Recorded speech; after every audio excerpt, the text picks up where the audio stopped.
आपने उसको डिलीट कर दिया। अब मैं ये कहना चाहता हूं कि जिस तरह का गतिरोध बना हुआ है, हमारे सदस्यों ने एक बात आपकी मान करके सदन से बाहर चले गए। आपकी एक बात पे हमारे निलंबित साथी बाहर चले गए। हमने सारी आपकी बात मानी, लेकिन आपकी तरफ से अभी तक न्याय की कोई बात नहीं आई है। आप अविनाश जी से माफी मंगवाएं और हमारे सभी सदस्यों को बहाल करें। देखो माननीय सदस्य, चेयर के लिए तो पक्ष और विपक्ष दोनों एक सिक्के की और आज जो गतिरोध बना हुआ है तो ये मंत्री की और सरकार की गलती है। अब चेयर के ऊपर जो आरोप लगा रहे हैं आप, ये सरासर गलत। चेयर तो एक किसी का भी कोई नहीं है। मेरे लिए तो पक्ष और विपक्ष दोनों एक जैसे। लोकतंत्र में चेयर का सम्मान भी जरूरी है, ऐसा नहीं है। पर अब मंत्री की गलती हुई है, मंत्री नौसिखिया है, अभी समझदार इतना नहीं है, उनको थोड़ा अहम है, घमंड है। तो उस घमंड के कारण ये सरकार के जो मंत्री है इनको ज्यादा नॉलेज नहीं है, इसकी वजह से ये गतिरोध पैदा हुआ है। मैं मंत्री को भी कहूंगा। तो क्या संसदीय कार्य मंत्री आपके पास बात नहीं रख पाए? अध्यक्ष महोदय, मंत्री संसदीय कार्य मंत्री तो ऐसे ही आया राम गया, उनको यही पता नहीं रहता मैं कब क्या बोलता है। वो स्प्रिंग टाइप काम करता है, क्या स्प्रिंग लगी रहती है, जब मर्जी खड़ा हो जाना, जब मर्जी बैठ जाना। तो संसदीय कार्य मंत्री, क्या उनकी जिम्मेदारी नहीं है सदन चलाना? खड़े और बोलो। जो हमारे दूसरे और कई सदस्य हैं वो भी मंत्री बनना चाहते हैं, वो भी मेरे से कह रहे हैं काम सीएम से कहो। प्रमुख भाई, सीएम का तो हाथ में कुछ है नहीं, सारा कुछ दिल्ली से होता है। आप सबको पता है, ये जानकारी है। सीएम को खुद को ही पता नहीं था कि मैं सीएम बनने वाला हूँ। तो यहाँ तो जो भी तय होने वाला है भारतीय जनता पार्टी में दिल्ली से तय होता है। वहाँ तो लोग जो बैठे हुए हैं तो वो जो करेंगे वही करेंगे, इनके और सरकार के हाथ में कुछ नहीं है। माननीय अध्यक्ष महोदय, मैं आपके समक्ष से बात रखना चाहता हूं कि जो संसदीय कार्य मंत्री जो जोगाराम जी पटेल हैं, वो बार बार किसी भी विषय पर बार बार खड़े होते हैं। क्या आप उनकी कुर्सी पर कोई सीट बेल्ट लगाने की व्यवस्था करना चाहते हैं? बिल्कुल, अगर दोबारा वो गलती करेंगे तो ये भी हम व्यवस्था करेंगे। हमने 16 करोड़ रुपया इनमें लगाया है। वो खर्चा तो खैर कम हुआ है, पर उसका 16 करोड़ का बिल पेश हो गया तो सीट बेल्ट भी लगा देंगे, कोई बड़ी बात नहीं है। मैं चाहता हूँ सीट बेल्ट को खोल के सकते हैं, आपको आपका कहने का मतलब जीप का ही कोई बेल्ट लगाया जाए। कोई जीप का बेल्ट तो अभी बना नहीं है। कोई देखते हैं कोई जीप का बेल्ट भी अगर कहीं मिलता है फॉरेन वगैरह में तो वो काम करें। प्लीज सदस्य, प्लीज आप बैठिए। अध्यक्ष महोदय, प्लीज अध्यक्ष महोदय, सदन चलाने की जिम्मेदारी संसदीय कार्य मंत्री की है और संसदीय कार्य मंत्री ने सब बात होने के बाद भी और अननेसेसरी व्यवधान उत्पन्न कर दिया। सदस्य ठहरो प्लीज। व्यवधान उत्पन्न कर दिया। तो क्या आप संसदीय कार्य मंत्री को कोई नसीहत देना चाहते हैं, कोई उन पे एक्शन लेना चाहते हैं? जरा सदन जानना चाहता है। देखो, संसदीय कार्य मंत्री को मैं 2 दिन की मोहलत देता हूँ और अगर वो इस तरह की उनकी दोबारा से वो रही हरकत तो उसका सीट बेल्ट लगा दूंगा। ये कोई चिंता मत करो, वो बेल्ट जब तक रहेगा वो उठ ही नहीं सकता। अध्यक्ष महोदय, जिस तरीके से सरकार के एक मंत्री किरोड़ी लाल जी का फोन टेप कराने की बात चर्चाएं सामने आ रही है और सरकार जवाब भी दे चुकी है, उसके बावजूद भी किरोड़ी लाल जी बार बार कह रहे हैं कि उनका फोन रिकॉर्ड हो रहा है और उसी को लेकर के राज्यपाल के अभिभाषण पर हमने विधानसभा में ये बात रखी कि सरकार जवाब दे।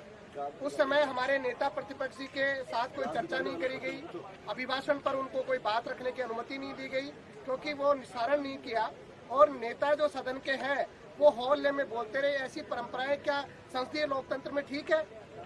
देखो माननीय सदस्य, डॉक्टर किरोड़ी लाल जी का जहाँ तक सवाल है वो ज्यादा कुछ एक्साइट हो गए खुद भी।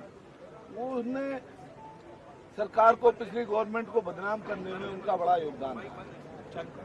कोई इश्यू नहीं, बिना इश्यू के उसने बहुत सारे ऐसे किए। इस सरकार को सत्ता में आने में उनका बड़ा हाथ और आज जब सत्ता में ये लोग आगे हैं तो उनको वो जेल में डालना चाहते हैं। मंत्री पद तो उनको दे रखा है पर उनके पास विभाग नहीं है, उस विभाग के 2 टुकड़े कर दिए, उनकी अधिकारी नहीं मान रहे हैं। तो ऐसी स्थिति में जो किरोड़ी लाल जी की उन्होंने हालत की है वो दयनीय है। हम अगर वो दूसरे दल में आते हैं तो उनका हम पूरी तरह स्वागत करें। माननीय अध्यक्ष महोदय, मेरा आपसे सवाल है कि इस सदन के माध्यम से कि जिस तरीके से किरोड़ी लाजी लगातार आरोप लगाते जा रहे हैं सरकार के ऊपर, और जिस तरीके से गाद निकालने का इतना बड़ा टेंडर किया गया और उससे 7 करोड़ की पर डे गाद निकाली जा रही है, उस पर सरकार चुप है, उस पर कोई जवाब नहीं दे रही है। तो मैं आपके माध्यम से पूछना चाहूंगी सरकार से कि इस पर जवाब दें और इस पर स्पष्ट करें कि क्या है 7 करोड़ का घोटाला। 7 करोड़ का जो घोटाला है वो मीडिया के माध्यम से मुझे भी पता लगा है कि 7 करोड़ 10 करोड़ 7 से 10 करोड़ के बीच में रोज बजरी वहां से निकाली जा रही है और उसमें सरकार के मंत्री और बड़े नेता और अफसरों का हाथ है। पर ये बात सब प्रदेश की जनता जानती है और पूरे राजस्थान के लोग जानते हैं कि ये जब भी आते हैं ये सरकार घोटाले करती है और बहुत सारे घोटालों में इनने पिछली सरकार में जो बड़े कीर्तिमान स्थापित किए थे और अब भी ये इंडिया में सबसे पहला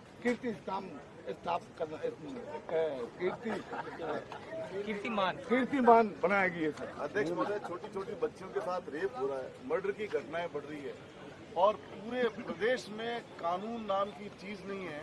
कानून, आम आदमी घबराया हुआ है, किसी को लॉ एंड ऑर्डर मेंटेन नहीं है, किसी को न्याय नहीं मिल रहा है और होम डिपार्टमेंट के मंत्री और खुद मुख्यमंत्री इस पे ध्यान नहीं दे पा रहे हैं, कंट्रोल नहीं कर पा रहे हैं। तो इसमें आप क्या सदन की ये एक दिन की चर्चा कराएंगे होम के ऊपर? माननीय सदस्य, देखो कैसे कंट्रोल? भारतीय जनता पार्टी की सरकार ज्यादा भी बनती है तो इस मामले में हम ज्यादा ध्यान नहीं देते। उत्तर प्रदेश हो, मध्य प्रदेश हो, ऐसे कांड बहुत होते रहते हैं और इन बातों पे हमारा ज्यादा कोई विषय नहीं है। हमारे नेता भी बहुत सारे फंसे हुए हैं, इसलिए इस विषय पे हम ज्यादा बात नहीं करना। अगली बात रखो। माननीय अध्यक्ष महोदय, राज्यपाल अभिभाषण पर हमारे नेता प्रतिपक्षी का भाषण नहीं हो पाया। अब हम आपसे अनुरोध करेंगे कि बजट जैसे महत्वपूर्ण विषय पर जो राजस्थान की जनता के सामने भारतीय जनता पार्टी की सरकार ने एक ऐसे आंकड़े पेश करे जो असत्य हैं, जिनका वास्तविकता से कोई लेना देना नहीं है और राजस्थान को पीछे धकेलने वाले हैं। हमारे नेता प्रतिपक्षी को आप अनुमति दें कि वो बजट पर अपनी बात रखे ताकि राजस्थान की आवाम को, राजस्थान की जनता को ये पता लगे कि जो भारतीय जनता पार्टी की सरकार ने जो बजट पेश किया है वो राजस्थान को पीछे धकेलने वाला है, राजस्थान के हर व्यक्ति पर कर्ज लाने वाला है और राजस्थान के नौजवानों को लेकर के, किसानों को लेकर के कोई ठोस नीति नहीं है। इसलिए मैं माननीय नेता प्रतिपक्षी के लिए आपसे अनुरोध करता हूं कि आप उनको बजट पर बोलने की अनुमति दें। माननीय सदस्य, नेता प्रतिपक्ष तो कभी भी बोल सकते हैं, संविधान में ऐसी व्यवस्था है और मैं लोकतंत्र में पूरा विश्वास रखता हूँ। ऐसा नहीं है, पर कभी कभी दबाव में आ जाता है। देखो, दबाव में आना भी पड़ता है। मैं तो मंत्री बनना चाहता था पर अब जबरदस्ती मुझे अध्यक्ष बना दिया भाई, क्या करें ऐसी स्थिति में। अध्यक्ष महोदय, मेरा निवेदन है कि जिस तरह से 2 दिन से सदन चल रहा है और हम जनता से सुन के आए हैं और हमारा जो मुद्दे हैं वो सदन के अंदर नहीं रखा जाएगा तो आप व्यवस्था माननीय देंगे बहन क्या? जी, ये लोग, एक कहावत है गाँव में, झूठ बोलने वाला नीचे सोने वाला कभी सरकाई नहीं बरतता है। तो इनको तो झूठा बजट पेश कर दिया, दुनिया बतलाती है कि इनके कोई फर्क पड़ने वाला नहीं है। इससे अगर सही मायने में इसका परीक्षण करोगे आप बजट का, तो पिछले बजट में हम सरकार कुछ नहीं कर पाई, तो अब आने वाले में क्या करेंगे? पिछले में ही कुछ नहीं हुआ, तो ये तो ऐसा चलता रहता है। माननीय सदस्य, प्लीज प्लीज प्लीज प्लीज। माननीय अध्यक्ष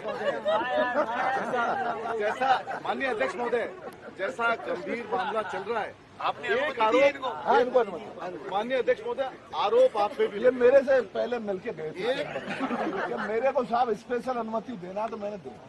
1 मार्च 2021 को आपका सस्पेंशन हुआ माननीय अध्यक्ष महोदय, आपका खुद का सस्पेंशन हुआ और 1 मार्च देखो, मेरे सस्पेंशन की मुझे पूरी बात ठीक है, मुझे पता नहीं, लेकिन बात आप सदन में नहीं कर सकते। बात आपने शासन की तरफ उंगली नहीं कर, शासन की तरफ वो नहीं कर सकते।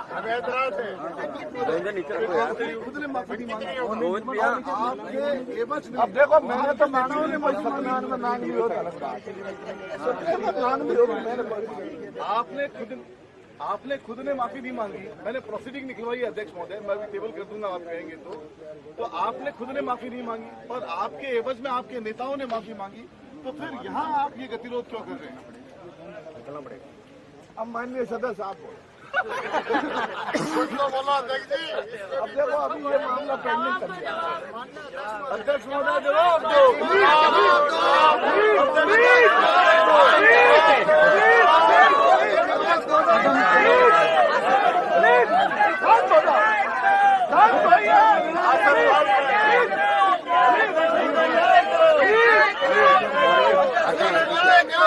अरे आसन पैरों पे है प्लीज,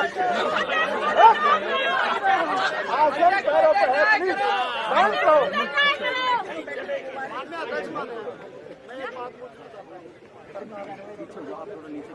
आप ये बताएं, पिछले बजट में जो जनता के मुद्दों बड़े सर्विस जब वो गृह था, रेवेन्यू था, बिजली था, पानी था, शिक्षा था, आपने उसमें मुफ्त बंद पे करवा दिया।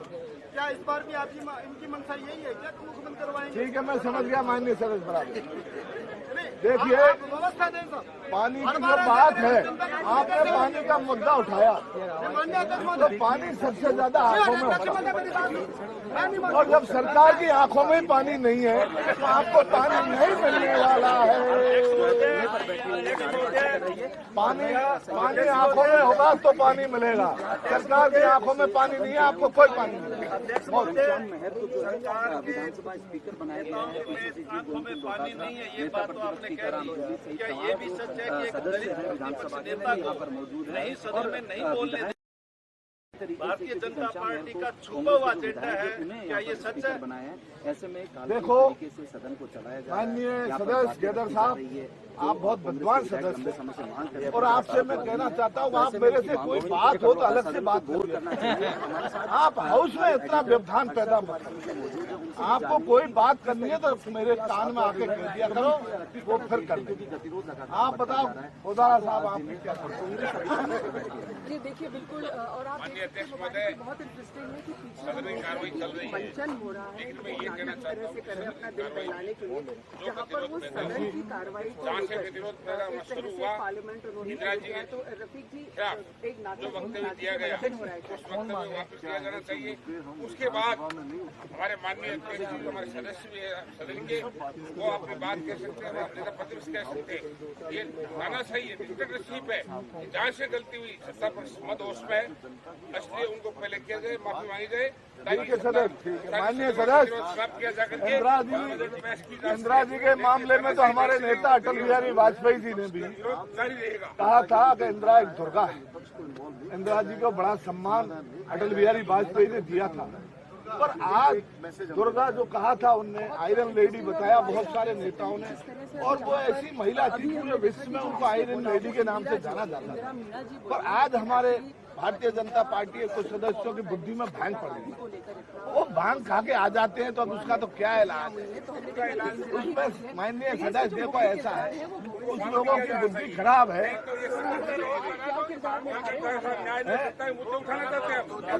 भांग खा के आ जाते हैं, वो भांग वालों का इलाज मैं करूंगा, उनकी मेडिकल जांच करा के।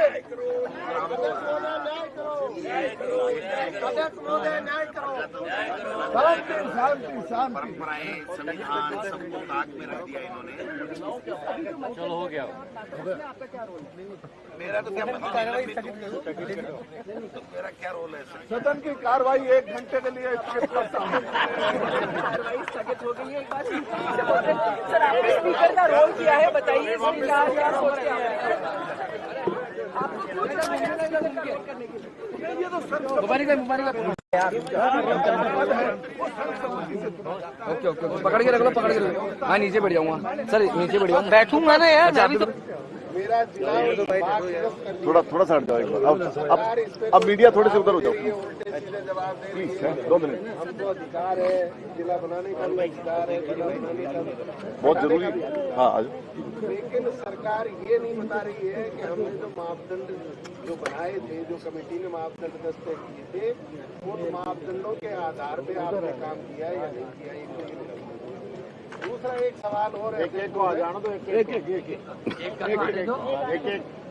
माननीय सदस्य, मैं आपको बताना चाहता हूँ कि पिछली सरकार ने राजस्थान में 19 जिलों का गठन, और अभी जो सरकार जो है उसने 9 जिलों को समाप्त किया।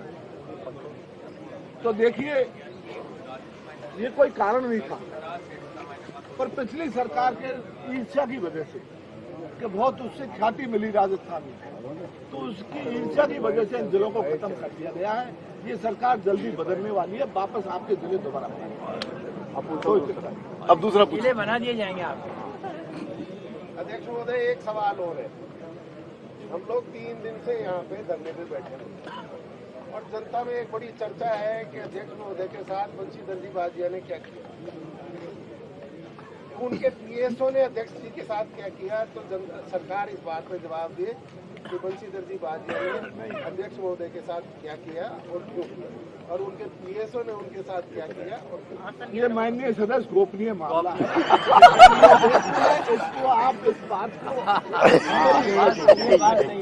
अब माननीय ये तो निलंबित साथी निलंबित सहमति है, विशेष अनुमति के द्वारा जाकर बोलूंगा। माननीय अध्यक्ष महोदय, जब 2 रोज पहले आपके चेंबर में हमारे नेता प्रतिनिधि टीकाराम जूली जी और हमारे अध्यक्ष गोविंद सिंह डोडासरा जी और राजेंद्र पारिक साहब जोगाराम की पेट पे चर्चा हुई कि इस मामले को खत्म करना है, तो उस बात को लेकर आपसे चर्चा, क्योंकि आपने जो कल स्टेटमेंट दिया ना, उसमें मैं आऊंगा बाद में। हालांकि आपके ऊपर वो है, आप उस बात को लाने की जरूरत, वो तो लगा के मैंने उसमें बात ये होती है ऐसा नहीं सदस्य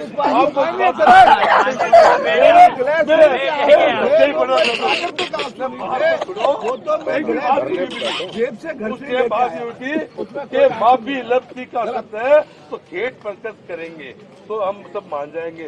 तो हमारे अध्यक्ष जी को विशेष भाव दे के विधानसभा में बुला के हमारे जो कांग्रेस पार्टी के अध्यक्ष है गोविंद सिंह डोडासरा जी ने अपनी बात रखी।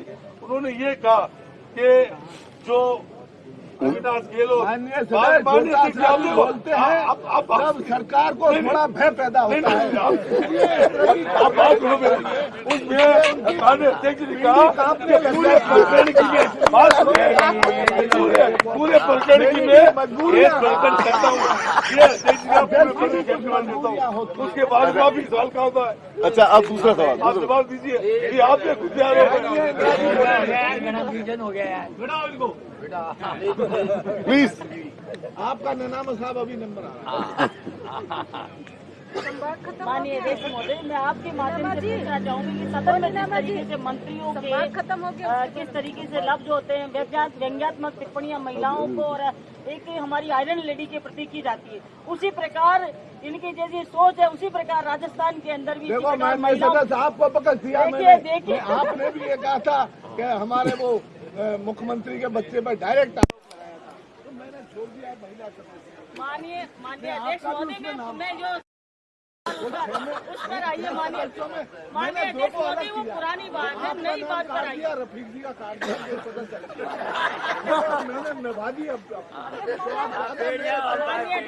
रफीक जी को और आपको मैं ये पूछना चाह रही हूँ कि जिस तरीके से महिलाओं पर अपराध हो रहे हैं, जिस तरीके से कल भी हम किशनगढ़ में बालिका की गला रेत कर हत्या कर दी गई, जिस तरीके से राजस्थान के अंदर है, माननीय अध्यक्ष महोदय, सुनिए मेरी बात को। सोलर के 28 लाख करोड़ के सोलर में हमने 28 लाख करोड़ के सरकार ने जो एमओबी किए हैं, बाकी और कुछ नहीं। उसमें सोलर के अलावा कोई प्रोजेक्ट आने वाले नहीं है। आप कोई लेना देना नहीं है। वो बाकी सब पूछ रहे हैं। साहब बताइए, अब आपके प्रति कोई द्वेषता नहीं है। अब आपका हो गया। माननीय अध्यक्ष महोदय, आप भावुक हुए, हम सब ने देखा, हमें बहुत मैंने कोई भाव नहीं हुआ। मैं ग्लेसरीन घर से लेके आया था, करना था। मेरे कोई आंसू नहीं आते। मैं तो बहुत बज्जर छाती का हूँ। मेरे मैं तो बज्जर पक्का। मोबाइल पीछे कर ले यार भाई, क्या करो तो क्या, पीछे आ जाओ भाई, घुस रहे हो बिल्कुल। इसलिए मैंने जूम कर लिया। आपने 6 महीने पहले, मैं तो अपनी सीट पे बोल रहा था और आपने आपने मुझे सस्पेंड कर दिया और आपने कहा कि मैंने अभद्र इशारा किया। वो आप पर डोटासरा जी बोलते हैं, सरकार को थोड़ा डर लगता है, उनकी पीढ़ी कांपती है। तो मेरे कार्रवाई के इशारा आता है तो मैं कर देता हूँ। जो अगर आप इशारा करते हैं कि इसका करो तो मैं फट कर देता हूँ। देखो मेरा इसमें कोई दोष नहीं है, जो इधर से योग करता है करो करो कर देता हूँ। क्या बात तो सुनो, बात तो सुनो। मेरा वो भद्दा इशारा क्या था वो बताओ। आपने जो सस्पेंड किया वो वीडियो आपने निकाला नहीं और मैं मेरी सीट पे बोल रहा था। 6 महीने आपने मुझे बाहर वीडियो किया। कोशिश करी पर उसमें वायरस आ रहा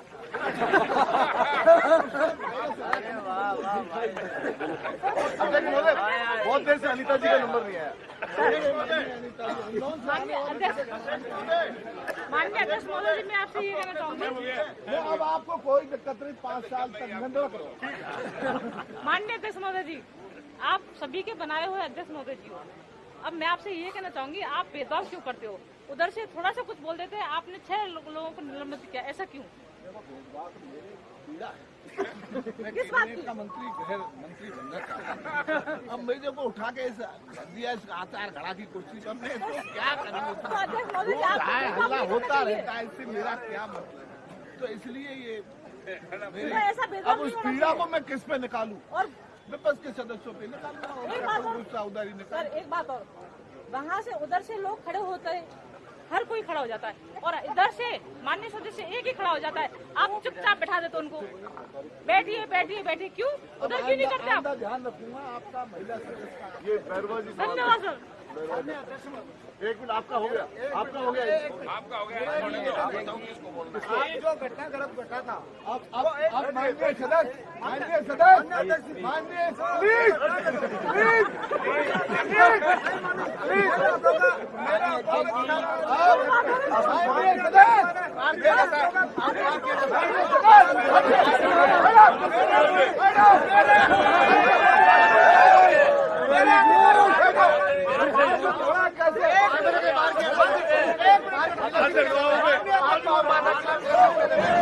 आपको निलंबित कर दूंगा।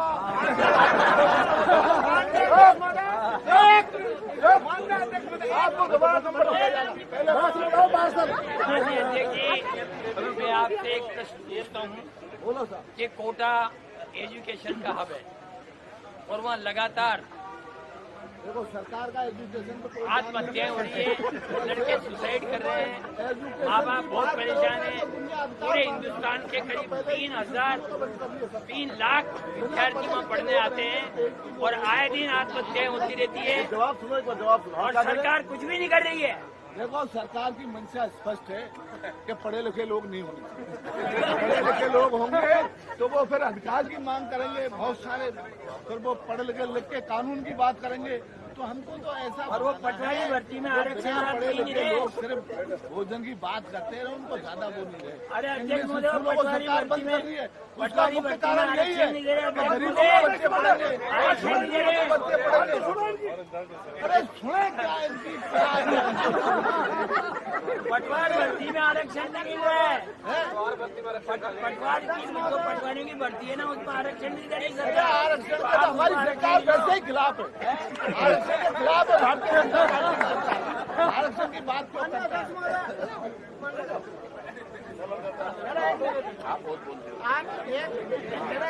एक तो माननीय सदस्य आप बोल दो।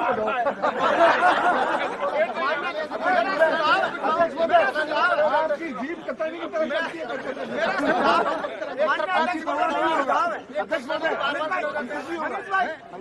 मेरा एक सुझाव है,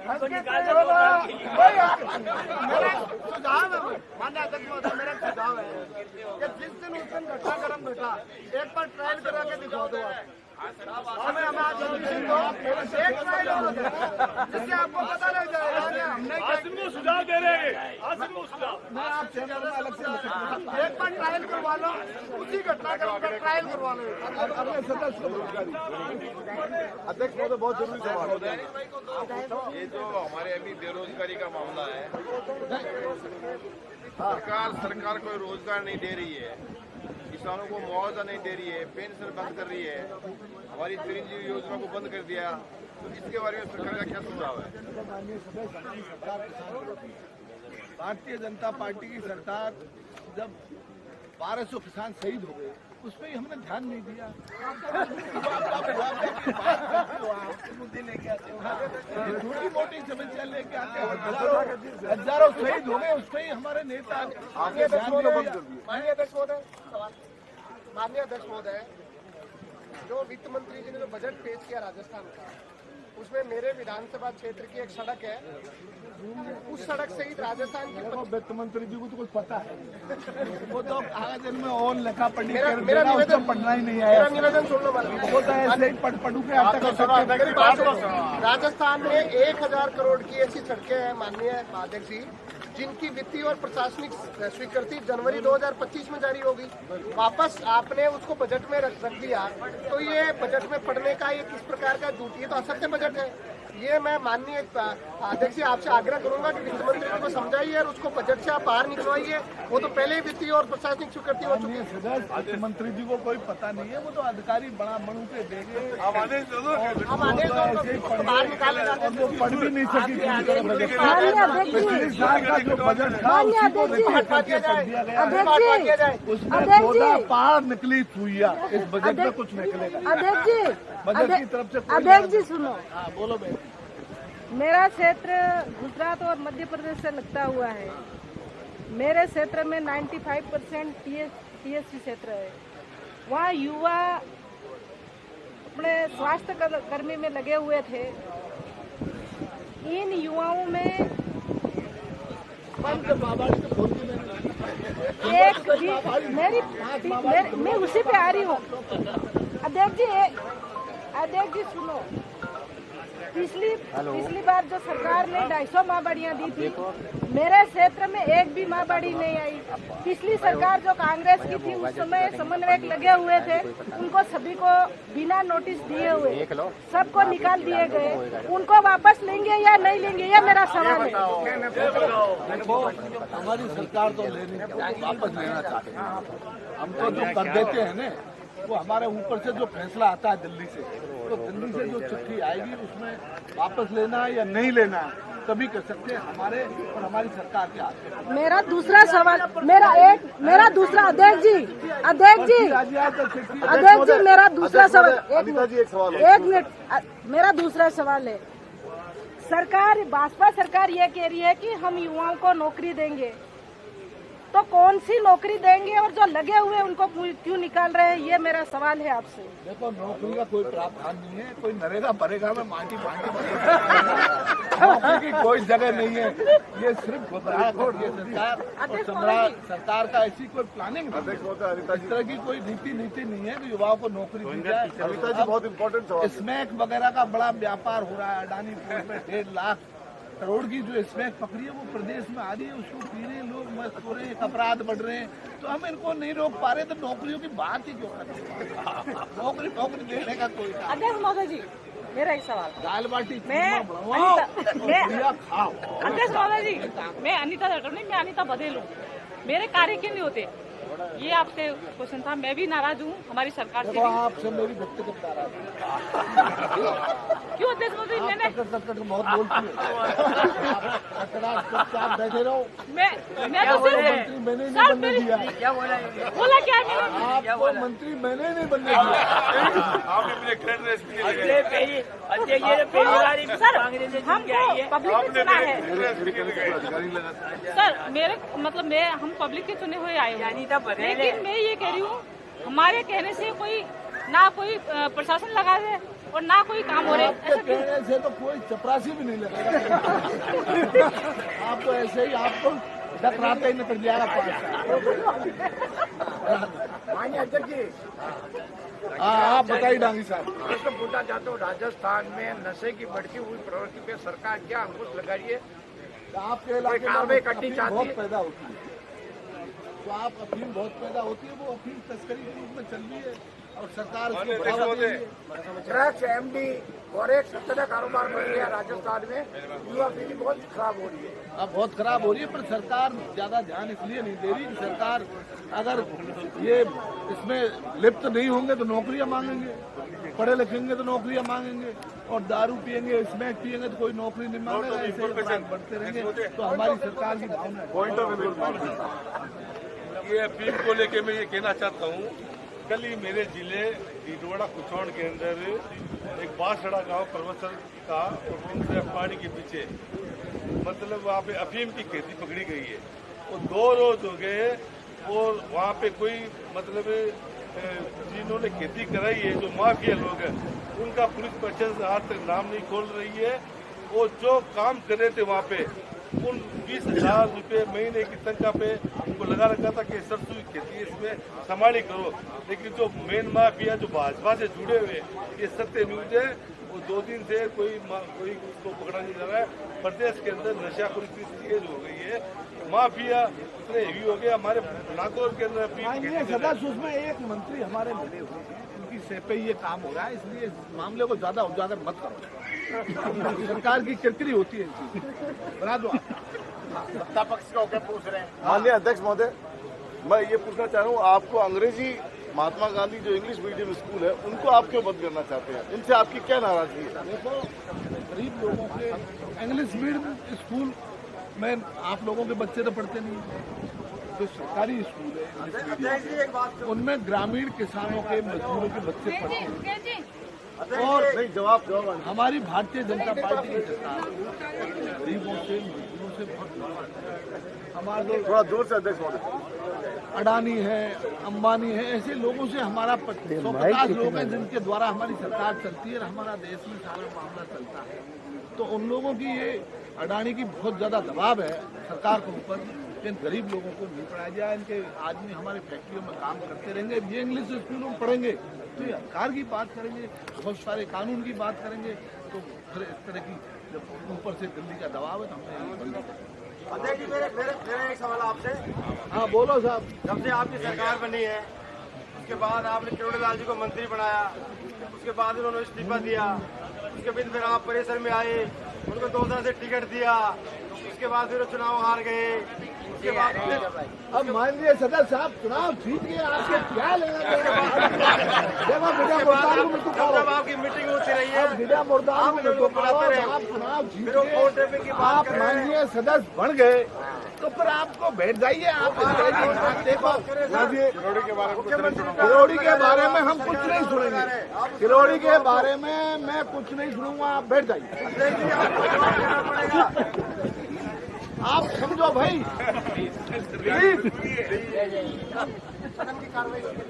है ना, अभी तो चलना ये प्रस्ताव कर रहे हैं कार्रवाई को आगे बढ़ाया। अध्यक्ष महोदय, सदन की कार्रवाई 2 घंटे बढ़ाई जाए, 1 बजे तक के लिए। सिर्फ सदन की कार्रवाई 15 मिनट के लिए बढ़ाता। जो पक्ष में हो जो हाँ करें, जो विपक्ष में हो जो ना करें। प्रस्ताव पारित हुआ।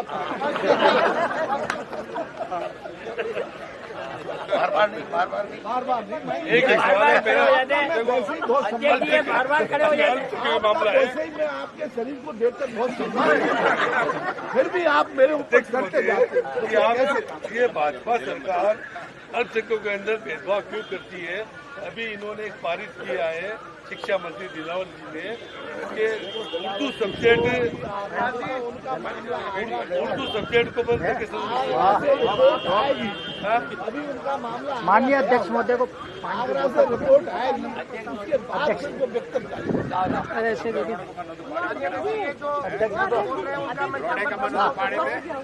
देखिए पानी है। माननीय अध्यक्ष जी, ये जो ज्यादा बोल रहे हैं मैं उनका निलंबन प्रस्ताव करता हूँ, आप इनको कृपया अध्यक्ष महोदय ये बताइए आप, अध्यक्ष महोदय आप ये बताइए कि आज अजमेर से आते हैं आप, आपकी सरकार कोई बात मानती नहीं है, कलेक्टर आपके कहने से नहीं लगता, एसपी आपके कहने से नहीं लगता, फिर आपने एक कुर्सी काहे को ली है? देखो अब तो मजबूरी में छोड़ दो आप कुर्सी, आप रोने लगे कल। गृह नहीं दो तो मुझे एजुकेशन दे दो, एजुकेशन नहीं दो तो खाद्य मंत्रालय दे दो, पर अब नहीं पार पड़ी तो जबरदस्ती बैठे। आइए सरकार के कैबिनेट मंत्री ने आरोप लगाया है कि 8 करोड़ की अवैध बजरी प्रतिदिन सरकार की देखरेख में अवैध निकाली जा रही है। इसका हिस्सा किन किन के पास पहुंच रहा है, कितना कितना पहुंच रहा है, क्या अध्यक्ष महोदय आप सरकार को पाबंद करेंगे कि इसके ऊपर कोई जांच बिठाई जाए और ये जितना माफिया है, ये राजस्थान की जनता का धन जो लूट रहा है वो राजस्थान की जनता के सामने एक्सपोज हो? क्या अध्यक्ष महोदय ऐसी मंशा रखते हैं? माननीय सदस्य, हमारी भारतीय जनता पार्टी की सरकार जब भी आती है पीछे तो बजरी का बिजनेस और इसमें तो हम खुली छूट देते हैं। बजरी की जो तस्करी है इसमें सीधा पैसा आता है सरकार के पास, और ये हर सरकार में चला है। हमारी जब भी सरकार है तो पहले भी चली है, तो पहले भी हुआ है, अब हमने तो जैसे ही हमने शपथ लिए उसी दिन से काम चालू किया। हिस्सेदार नहीं रखें कि जनता हिस्सेदार बहुत सारे लोग हैं, वो सच कभी सामने नहीं आएगा। इसमें कुछ गुजराती लोग भी, गुजरात के इसमें कौन कौन हिस्सेदार है? आप नाम सार्वजनिक करो, इसके साथ दो, इसके ऊपर जांच बैठवाओ। नहीं, अभी सरकार मेरे मोहल्ले अन्याय हुआ, अभी समय आने पर। रात एक गाँव जला समरावता के अंदर, क्या विधानसभा की समिति बनाकर उसकी जांच कराएंगे?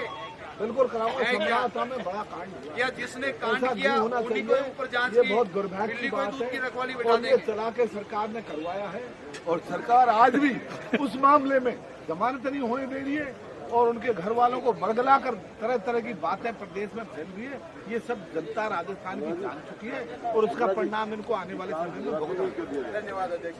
बहुत बहुत माननीय सदस्य। अपनी निलंबन से संबंधित थोड़ा सवाल। ये बहुत बोलते हैं साहब, इनको